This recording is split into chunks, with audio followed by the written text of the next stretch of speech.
اعوذ باللہ من الشیطان الرجیم بسم اللہ الرحمن الرحیم بہ نستعین وہو خیر ناصر و معین وصلی اللہ علی رسولہ الکریم وآلہ الطیبین الطاہرین المعصومین واللعنۃ علی اعدائہم اجمعین اما بعد فقد قال اللہ تعالی فی کلامہ المجید وفرقانہ الحمید بسم اللہ الرحمن الرحیم انما یرید اللہ لیذہب عنکم الرجس اہل البیت ویطہرکم تطہیرا۔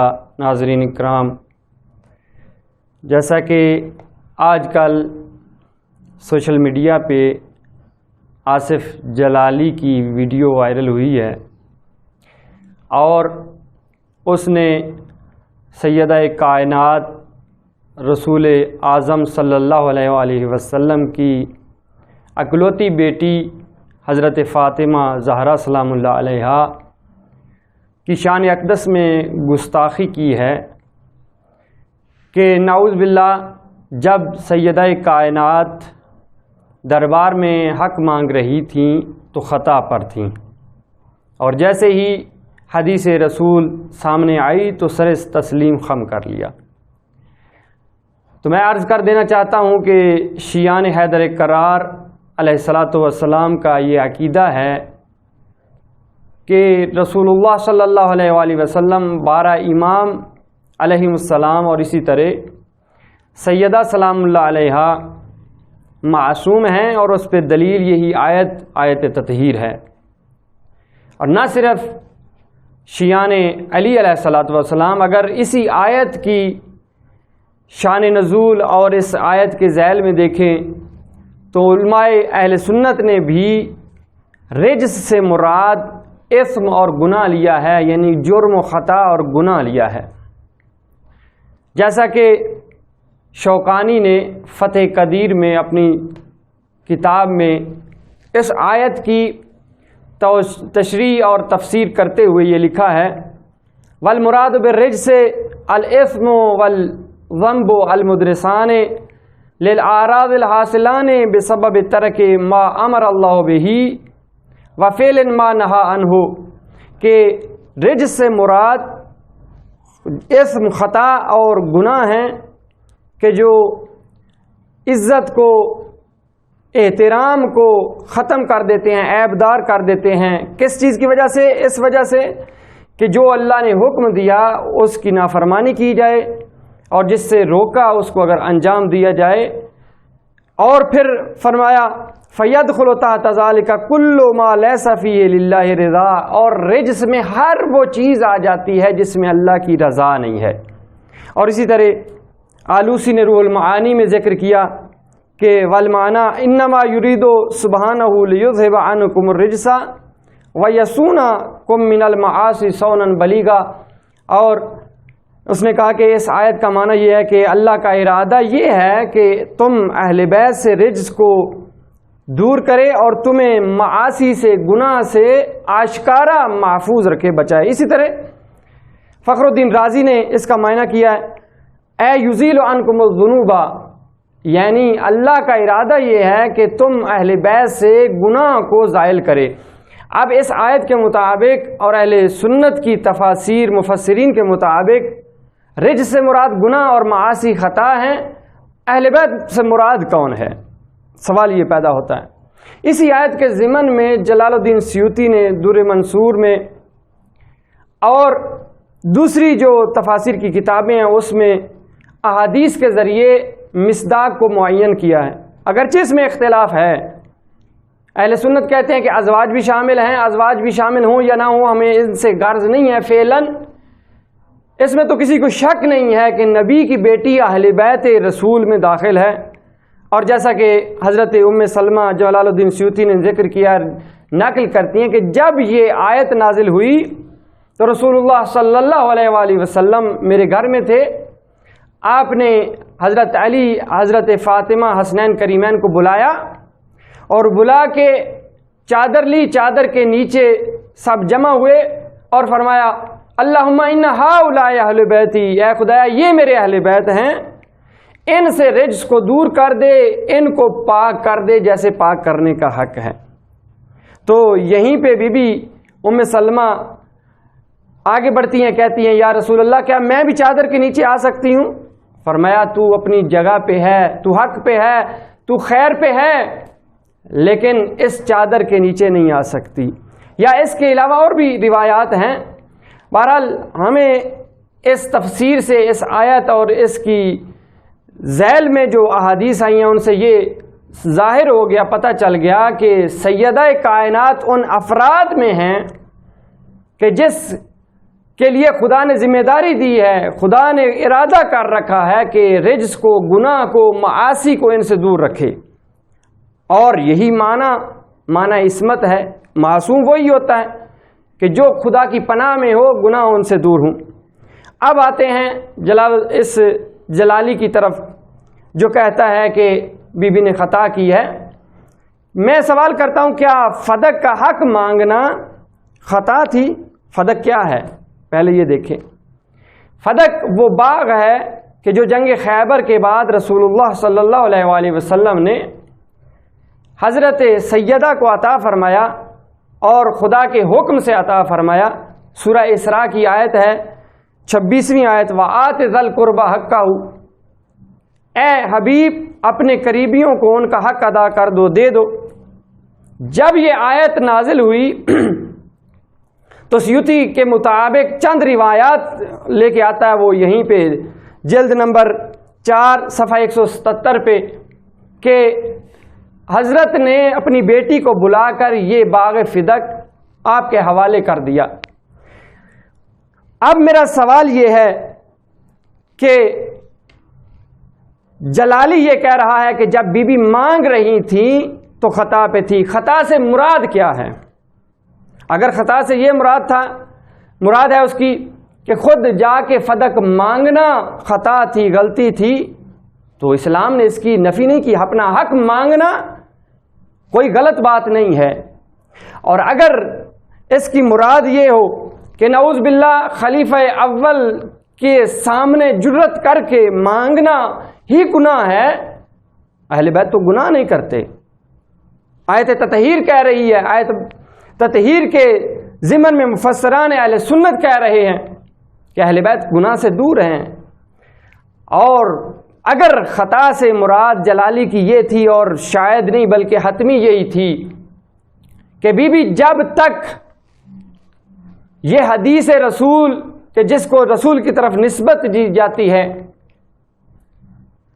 کہ ہم انبیاء ورثہ نہیں چھوڑ کے جاتے، جو چھوڑتے ہیں وہ صدقہ ہوتا ہے، مسلمانوں کا ہے، امت کا ہے، جب تک بی بی نے یہ حدیث نہ سنی تھی تب تک لا علمی پہ تھی، نہیں جانتی تھی۔ نعوذ باللہ میری زبان کہتے ہوئے کانپتی ہے کہ اس مسئلہ سے جاہل تھیں۔ اگر یہ اس کی مراد ہو اور واقعاً یہی ہے تو میں پھر جو بھی رسول اللہ کی محبت کا دعویٰ دار ہے، سنی ہو شیعہ ہو، اس کو یہ واضح کرنا چاہتا ہوں کہ اس جملہ اگرچہ جلالی کا چھوٹا سا ہے، لیکن پتہ ہے اس کا نتیجہ کیا ہے؟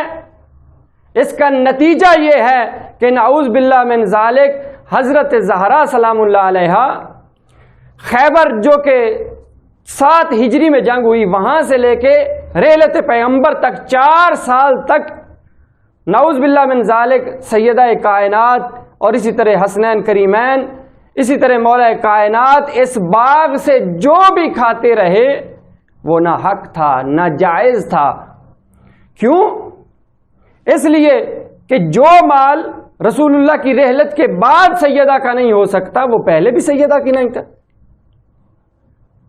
یہی اس کی مراد جلالی کی ہے، اور اس بات کا نتیجہ یہ نکلتا ہے، اور جو شخص اس کا عقیدہ رکھتا ہے، جو بھی یہ سوچ لے، خدا کی قسم قرآن اور احادیث کے مطابق اس کا ایمان سے کوئی تعلق نہیں ہے۔ اور پھر میں یہاں پہ جلالی کو مخاطب کر کے اور اہل سنت کو مخاطب کر کے کہنا چاہتا ہوں کہ جلالی جیسوں کو یہ جرت کہاں سے آئی ہے؟ جس نے جو گستاخی کی ہے، آخر جرت کس نے دی اس کو؟ اور یہ جرت کا خود جلالی نے اپنے بیان میں بیان کر دیا تھا کہا کہ جیسے ہی حدیث آئی سر تسلیم خم کر دیا. تو پتہ چلا کہ یہ جرت جلالی کو یہ جو رسول کی طرف نسبت دی جانے والی حدیث ہے اس نے دی ہے. اور پھر میں معذرت کے ساتھ کہوں گا کہ جو بھی اہل سنت، جو بھی مسلمان اس حدیث کو صحیح مانتا ہے، رسول اللہ کی صحیح حدیث مانتا ہے، پھر وہ جلالی کی تائید کرتا ہے، اس لیے کہ نتیجہ دونوں کا ایک ہی ہوگا. اگر اس حدیث کو رسول اللہ کی حدیث مان لی جائے نتیجہ ایک ہی ہوگا. فرق یہ ہے کہ جلالی نے گستاخانہ انداز میں بیان کر دیا، جو اس حدیث کو صحیح مانتا ہے وہ دبے لہجے میں، وہ اندرون دل اور حقیقت میں وہ بھی یہی نتیجہ رکھتا ہے کہ جب تک بی بی کو علم نہیں تھا، یعنی 4 سال بی بی اس باغ سے استفادہ کرتی رہی، علم نہیں تھا، جیسے ہی رسول اللہ کی یہ حدیث آئی بی بی نے سر تسلیم خم کر لیا. لیکن ہم شیعان اہل بیت کے نزدیک یہ حدیث رسول اللہ کی ہو ہی نہیں سکتی. کیوں؟ اس لیے کہ اس کو اگر رسول اللہ کی حدیث مانے تو خدا کی قسم شان رسالت پہ اتنے اشکالات وارد ہو سکتے ہیں کہ اس میں بیان کرنے کا وقت نہیں ہے. صرف اشارہ کرنا چاہوں گا. عام فہم انسان بھی سمجھ سکتا ہے کہ یہ رسول کی حدیث نہیں ہے. سب سے پہلا جو اشکال ہے وہ یہی ہے کہ دیکھیں، اگر یہ مان لیا جائے کہ یہ رسول اللہ کی حدیث ہے تو پھر ماننا پڑے گا نعوذ باللہ من ذالک رسول اللہ نے اپنی بیٹی کے ساتھ مذاق کیا ہے. کیسا مذاق؟ یعنی جب تک زندہ رہے بیٹی کو کہا تم استفادہ کرتے رہو، اور ادھر سے اپنے صحابی کو جا کے کان میں بتا دیا کہ ہم ورثہ نہیں رکھتے، صدقہ ہوتا ہے، جب میں دنیا سے چلا جاؤں گا میری بیٹی سے چھین لینا. کیا یہ مذاق نہیں ہے رسول کی ذات کے ساتھ؟ کیا رسول اللہ ایسا کر سکتے ہیں؟ اور پھر نعوذ باللہ من ذالک، کیا رسول اللہ پہ واجب نہیں تھا، ضروری نہیں تھا کہ جو حدیث آپ اپنے اصحاب کو بیان فرما رہے ہیں، کیا ضروری نہیں تھا اپنی بیٹی کو بتائیں کہ اے فاطمہ میرے جگر کے ٹکڑے، جب تک میں زندہ ہوں اس کو استعمال کرو، لیکن جب میں دنیا سے چلا جاؤں تو تیرا مال نہیں، تجھ پہ حرام ہے، صدقہ ہے، یہ مسلمانوں کا مال ہے، تجھ پہ حرام ہے. کیا رسول اللہ پہ ضروری نہیں تھا، لازم نہیں تھا کہ بتائیں؟ کیا وہ باب العلم کہ جس کے لیے خود فرمایا آدھا مدینۃ العلم وعلی بابھا، کیا اس کو اس حدیث کا پتہ نہیں تھا؟ انہوں نے زہرا علیہ الصلوۃ والسلام کو کیوں منع نہیں کیا کہ رسول اللہ کا یہ فرمان ہے؟ کیوں جانے دیا دربار میں؟ کیا شان رسالت میں یہ گستاخی نہیں ہوگی؟ اور پھر میں یہاں پہ یہ بھی کہوں گا کہ کیا نعوذ باللہ رسول اللہ نے جان بوجھ کے یہ اپنی بیٹی کو نہیں بتایا اور صحابی کو بتا دیا؟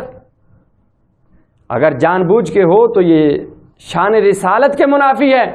اگر بھول گئے ہیں تو پھر میں سوال کروں گا کہ 4 سال کے عرصہ میں کبھی بھی رسول کو یاد نہیں آیا کہ بیٹی کو بتا کے جاؤں؟